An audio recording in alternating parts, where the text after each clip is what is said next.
어느 하나라도 삐끗하면 와르르 무너져 내리는 건 시간 문제입니다. 말도 안 되는 믿음을 통해서 이루어진 거래이기 때문입니다. 그리고 이게 대한민국이 장사를 해온 그런 객쪽 같은 가정인 거고요. 죄송합니다. 이 부실의 폭탄이 올해는 터질 것이라는 판단을 내린 겁니다. 올해는 터질 것이라는 판단을 내린 겁니다. 여러분 안녕하세요, 리스펙입니다. 이번 영상은 대한민국 부동산 투자 제대로 알고 얘기하는가에 대한 내용을 말씀드릴 거고요.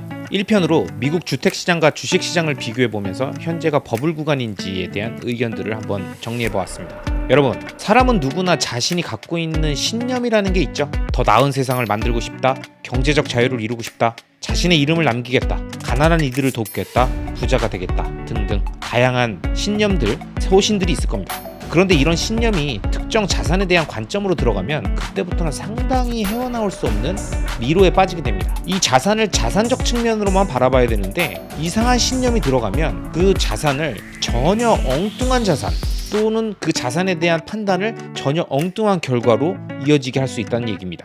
특히 자신이 갖지 못한 것, 즉 포지션이 없는 것을 향한 강한 관념은 기본값 자체가 하락이 되고요, 디폴트 자체가 숏이 되는 겁니다. 내가 갖고 있지 않기 때문에 떨어진다라는 것을 전제로 신념, 관념이 형성돼 버리는 것이죠.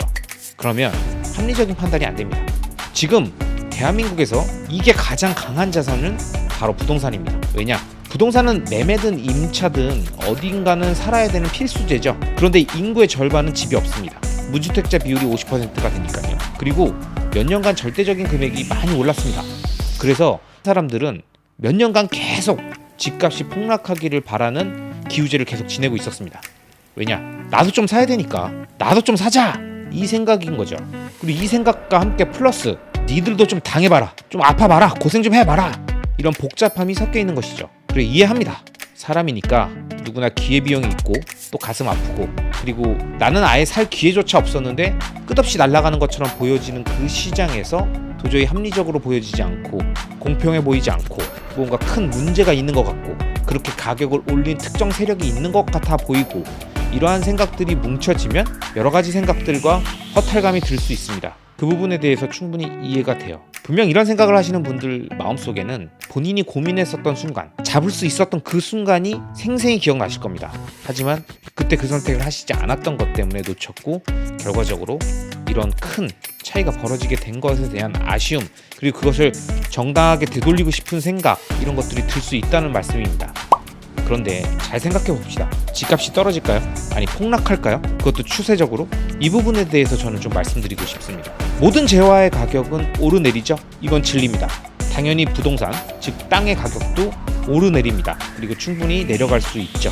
그런데 폭락할까요? 짜잘짜잘하게 내리는 거 말고 그걸로 문제 해결이 안 될 테니까 폭락하기를 바랄 텐데 폭락이 될까요? 자, 그럼 어떤 경우에 폭락하는지 한번 저희가 얘기를 해보면 답이 나오지 않을까 싶습니다. 폭락은 어떨 때 할까요? 버블이 생기면 폭락을 할 수 있겠죠. 그럼 지금이 버블 구간입니까? 이렇게 본다면 당연히 버블 구간이라고 말씀하실 것 같습니다. 그럼 부동산만 버블이 있습니까? 뭐 주식이나 크립토 다 버블이 있었고 이미 그것들은 다 꺼졌으니 이젠 부동산 차례지 라고 하실 것 같습니다. 그럼 부동산의 버블은 지금이 처음은 아니겠죠? 늘 경기에 따라서 오르내렸으니까. 당연하지. 그리고 이번에도 버블이야. 그래서 이렇게 말씀하실 겁니다. 그럼 한번 버블인지 한번 살펴보면 좋을 것 같습니다. 이 그래프는 미국 중위가격 주택가격 지수입니다. 일단 이 그래프에서 우리가 확인할 수 있는 거는 주택가격은 장기적으로 우상향한다라는 거죠. 지금 보시면 쭉쭉쭉 오르고 있지 않습니까? 절대 환율과 같은 밴드권의 등락이 아니죠. 즉 정부가 통제할 수 있는 가격이 아니라는 의미입니다. 물론 환율도 통제하기는 어렵지만 평시에는 개입이 가능하죠. 그리고 환율은 장기적 우상향이 아니라 밴드권을 형성하고 움직이는 것이기 때문에 어떤 특정 재화의 가격이 오르내리는 그런 개념이 아닙니다. 그러나 부동산, 주식과 같은 자산들은 장기적으로 화폐 발행량이 증가함에 따라서 가격이 올라가는 구조를 갖고 있다는 것을 여러분들이 잘 아실 겁니다. 위에 그래프만 보면 감이 잘 안 오실 수 있을 테니까요. 그래서 제가 미국 S&P 500 지수하고 함께 비교하려고 합니다.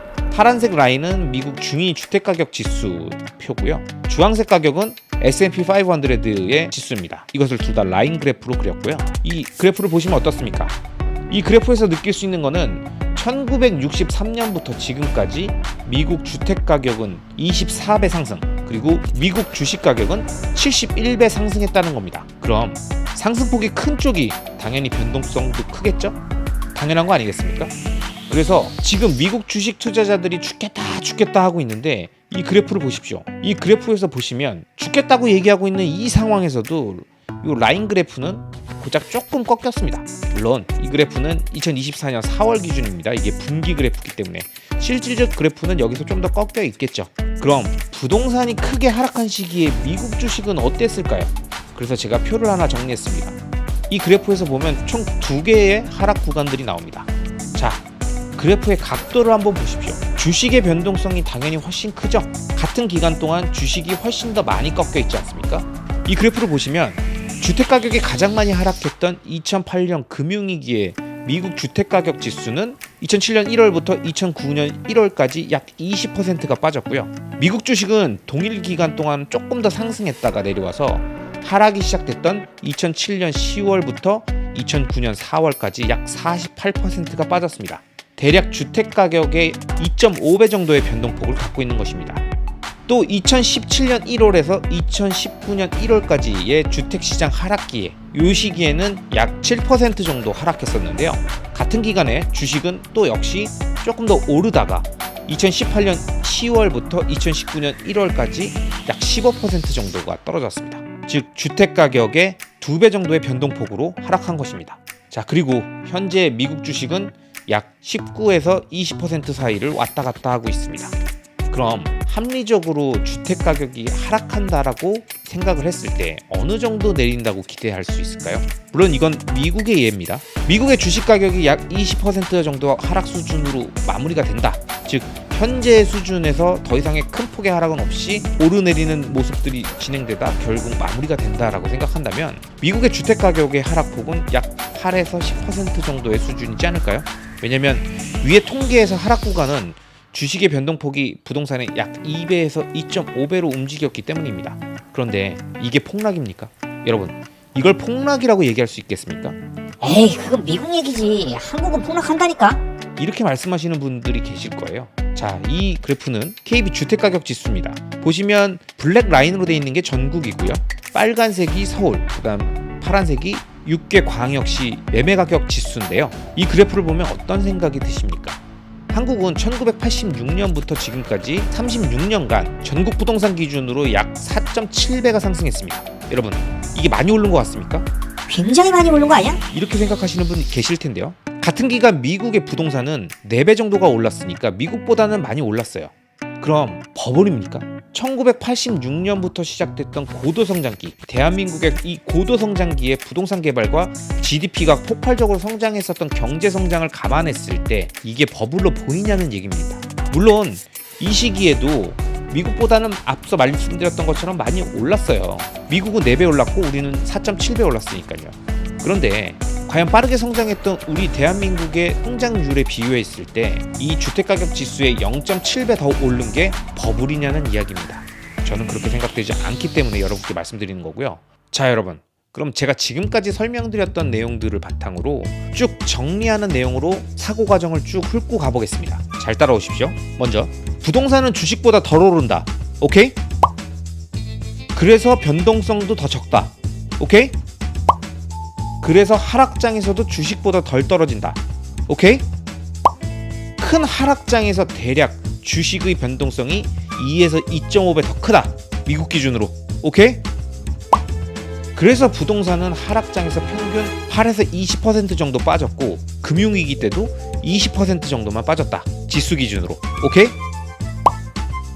한국 부동산도 장기적으로 우상향이다. 오케이? 한국 부동산은 미국보다 좀 더 올랐다. 오케이? 근데 그 기간 동안 경제발전 속도가 훨씬 높았다. 오케이? 그걸 감안하면 미국보다 엄청 과한 건지는 모르겠다. 한국이 4.7배, 미국이 4배니까. 오케이? 그럼 왜 폭락해야 하는 거죠? 여러분, 왜 폭락해야 되는 겁니까? 이 흐름을 쭉 따라왔을 때 왜 대한민국 부동산은 폭락해야 하는 걸까요? 떨어져야 한다면 한 가지 가능성이 남아있긴 합니다. 그 가능성은 뭐냐면 미국 주식시장이 지금보다 더 떨어지면 됩니다. 그럼 그 기준에 맞춰서 미국 부동산도 빠질 거고요. 대한민국 부동산도 순차적으로 영향을 받겠죠.